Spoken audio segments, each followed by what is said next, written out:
everyone, welcome back to the channel Varnak Language Classes. How are you all? I'm fine over here. I'm back with another video for the class 12 board examination series, and in this video we'll be covering one of the most beautiful chapter in your class 12, that is The Enemy, written by Pearl S. Buck. ये एक ऐसा chapter है जो I personally find a very beautiful chapter with a great message, a message about humanity, a message about our responsibilities towards our fellow human beings. Chapter की बात करें तो बहुत लेंदी है, कई सारे पॉइंट्स हैं, डिफरेंट एपिसोड्स हैं, लेकिन मैं आपको इन सारे पॉइंट्स को एक बहुत ही शॉर्ट तरीके से बताऊंगा जिससे आप इनको अच्छे से याद रख पाओगे. पहले बात करते हैं हमारे मेन कैरेक्टर्स की. तो सबसे मेन कैरेक्टर है हमारे डॉक्टर सदाओ होकी. उनकी एक वाइफ है हाना, और हमारा जो अमेरिकन प्रिजनर ऑफ वॉर है उसका नाम है टॉम, और एक है जनरल जो बहुत ही बीमार है, और उनका भी काफी बढ़िया रोल इस चैप्टर में रहा है. साथ ही साथ कुछ सर्वेंट्स हैं डॉक्टर सदाओ होकी के घर पे, उनकी बात भी हम करेंगे. तो चलिए स्टार्ट करते हैं ये चैप्टर और जानते हैं कि आखिर क्या है इसकी story of the chapter the enemy. सबसे पहले स्टार्ट होता है चैप्टर जब रीडर्स को मालूम पड़ता है कि डॉक्टर सदाओ के जो फादर हैं उनका एक सपना था. उनका सपना क्या था? जब सदाओ छोटे थे तो उनके पापा उनको आइलैंड पे लेके जाते थे और आइलैंड को दिखा के बोलते थे that these are the stepping stones of Japan's future. ये जापान के भविष्य के स्टेपिंग स्टोन्स हैं, इस पे ही कदम रख के जापान आगे बढ़ेगा. और फिर जब वक्त आगे बढ़ता है तो सदाओ को धीरे धीरे एजुकेशन की इंपॉर्टेंस रियलाइज होती है. वो 22 ईयर्स की एज में अमेरिका जाते हैं to study for his medical, to study the medical science, और वो 30 ईयर्स ऑफ एज में वापस लौट के आते हैं as a great doctor and a scientist. उस टाइम पे जब ये स्टोरी आप पढ़ रहे हो तो उस टाइम पे वर्ल्ड वॉर 2 चल रहा है.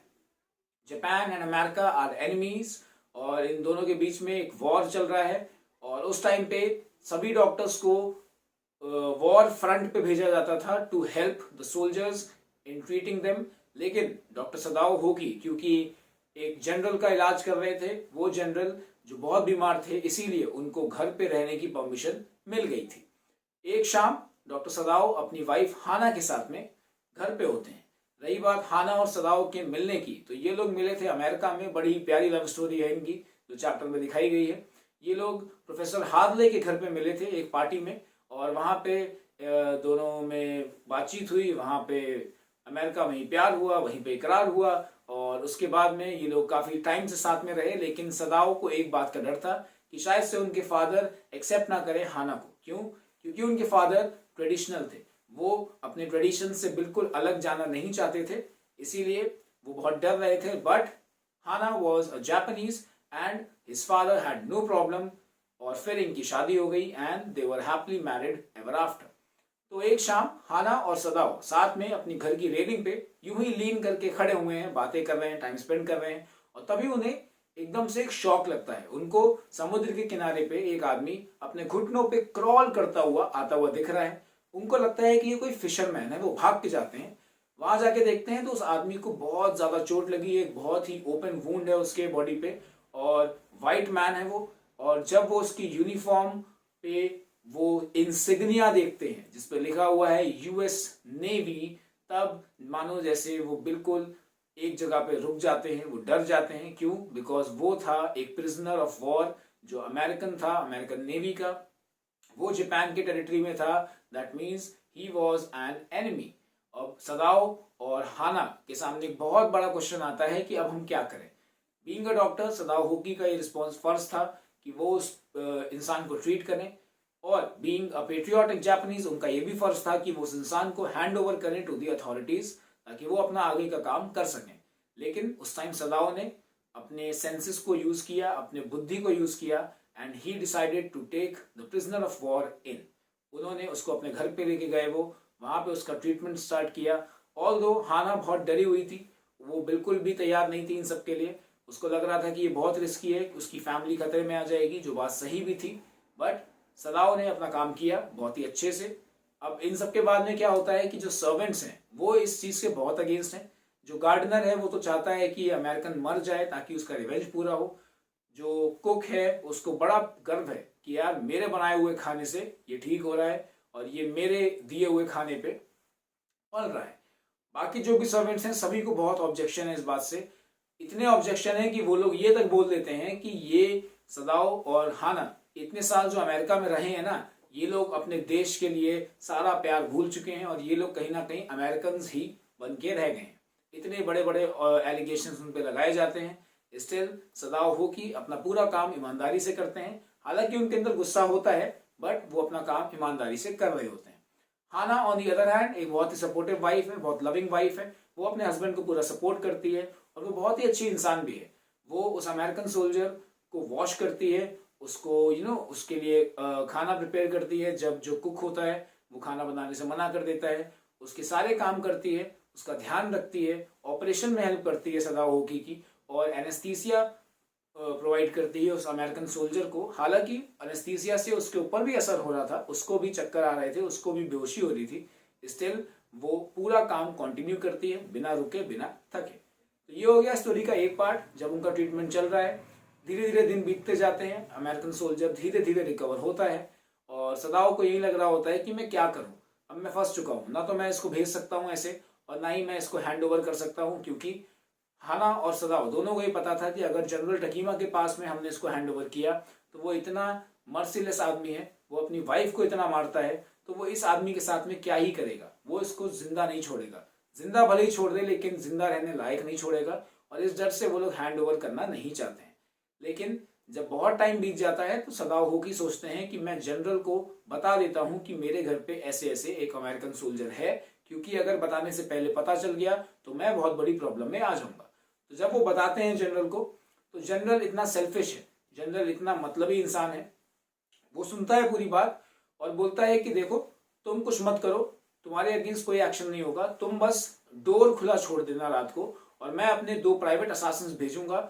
वो इतने ज्यादा एक्सपीरियंस हैं, इतने ज्यादा वेल ट्रेन्ड हैं that they will kill the American soldier. उनको इनवर्ड ब्लीडिंग का तरीका भी पता है। यूजुअली किसी को अगर मारा जाता है तो उसका ब्लड बाहर निकलता है, लेकिन उन असासिन्स को ऐसा तरीका मालूम था जिससे कि वो आदमी मर भी जाएगा और उसका ब्लड बाहर नहीं आएगा। He will die of internal bleeding. वो उसकी बॉडी को भी ले जाएंगे, तुम टेंशन मत लो, तुम बस रात को गेट खोल के सो जाना, मैं अपने आदमियों को भेजूंगा, वो काम करके चले जाएंगे। सदाओ होकी ये बात कर तो आते हैं लेकिन उनके अंदर बिल्कुल भी सुकून नहीं आता। वो रात में सो नहीं पाते, उनकी बार बार आंख खुलती है, उनको लगता है जैसे कोई बाहर कुछ हैवी सी चीज को खींचता हुआ ले जा रहा है। तो उनको लगता है कि शायद से असासिन्स आए हैं और वो अपना काम करके चले गए हैं। नेक्स्ट मॉर्निंग जब वो उठते हैं तो वो इस उम्मीद में गेट खोलते हैं डोर रूम का कि शायद से वो अमेरिकन अब जा चुका होगा, बट नो, अमेरिकन वहीं पे सो रहा होता है, खर्राटे मार के मस्त नींद ले रहा होता है एकदम। और वो बहुत डिसअपॉइंट भी होते हैं। और फिर अगली रात आती है तो अगली रात वही सेम चीज, उनको लगता है शायद आज आएंगे असासिन्स। उस दिन भी उनको लगता है कुछ आवाजें सुनाई देती हैं, उनको वहम होता है, बट नेक्स्ट मॉर्निंग सब कुछ बिल्कुल सही होता है, अमेरिकन सोल्जर वहीं पे होता है।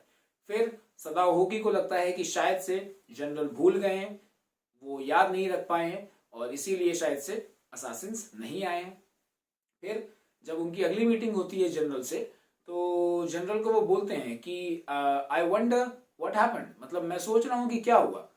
उसने बड़बड़ाया अपने आप में और जनरल को एकदम से याद आया। जनरल बोलते हैं कि अरे हाँ देखो, मैं भूल गया, मैं इतना बीमार हूँ कि मैं भूल गया कि मैंने तुमसे क्या बात की थी। आई एम सॉरी, और कोई बात नहीं, हो जाता है कभी कभी ऐसा, प्लीज तुम किसी से कहना मत। अब देखो जनरल को पता है कि उसको ये बात मालूम पड़ चुकी थी पहले। अगर सदाओ होकी के ऊपर कोई भी एक्शन होता है तो उस एक्शन का इक्वल रिएक्शन जनरल के ऊपर भी आएगा, क्योंकि उसको ये बात मालूम थी और बीइंग अ जनरल उसका ये फर्ज था कि वो सबसे पहले एक्शन ले इस बात के अगेंस्ट। इसीलिए वो डर रहा था कि अगर अब ये बात बाहर गई तो उसकी पोस्ट भी जाएगी, साथ ही साथ उसकी सारी इज्जत, सारी रिस्पेक्ट भी चली जाएगी। इसीलिए जनरल बोलता है कि देखो तुम किसी से कहना मत। तो सदाओ होकी बोलते हैं कि मैं सोच रहा हूं क्यों ना इसको चुपचाप निकाल दिया जाए। वो मनी मन सोचते हैं। तो जनरल उस बारे में कोई बात नहीं करते हैं, क्योंकि उनको लग रहा होता है कि ठीक है यार, जो हो रहा है होने दो, बस ये बात कहीं बाहर ना निकले। और इस तरह इनकी मीटिंग खत्म होती है। सदाओ होकी जब वापस आते हैं तो वो चेक करते हैं उस अमेरिकन को और उनको पता चलता है कि वो अब काफी अच्छे से रिकवर हो चुका है ऑपरेशंस वगैरह के बाद में, और अब वो इस कंडीशन में है कि वो अपने आप चल सकता है और वो वहां से जा सकता है।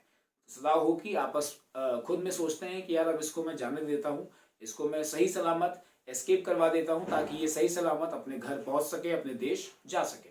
तो वो सारा सामान इकट्ठा करना शुरू करते हैं। ही प्रिपेयर्स अ बोट, जो रात को किनारे पे ले जाके रखते हैं। बोट में खाने का सामान होता है, एक्स्ट्रा क्लोथिंग होती है, एक्स्ट्रा क्विल्ट्स होते हैं ओढ़ने के लिए, और अपनी फ्लैश लाइट भी देते हैं। वो फ्लैश लाइट जो वो अपने साथ में रखते थे, वो फ्लैश लाइट भी देते हैं और उसको समझाते हैं कि देखो, तुम कोस्ट के पास में आइलैंड पे चले जाना, आइलैंड पे जाके तुम 2 बार फ्लैश करोगे अगर अपनी फ्लैश लाइट को, तो मैं समझ जाऊंगा कि तुम्हारे पास खाना खत्म हो चुका है। लेकिन याद रहे, फ्लैश तभी करना जब सनसेट का टाइम हो रहा हो, क्योंकि उस टाइम पे ना तो अंधेरा होता है ना दिन होता है, तो उस टाइम पे तुम्हारी फ्लैश लाइट सही से दिखाई नहीं पड़ेगी। और एक बात, अगर तुम वहां पे खाना खाना, अगर तुम मछली पकड़ना, तो प्लीज उसको बिना कुक करे ही खा लेना, क्योंकि अगर कुक करोगे तो आग जलानी पड़ेगी, आग जलाओगे तो तुम्हें कोई भी ढूंढ सकता है, तुम्हें कोई भी देख सकता है।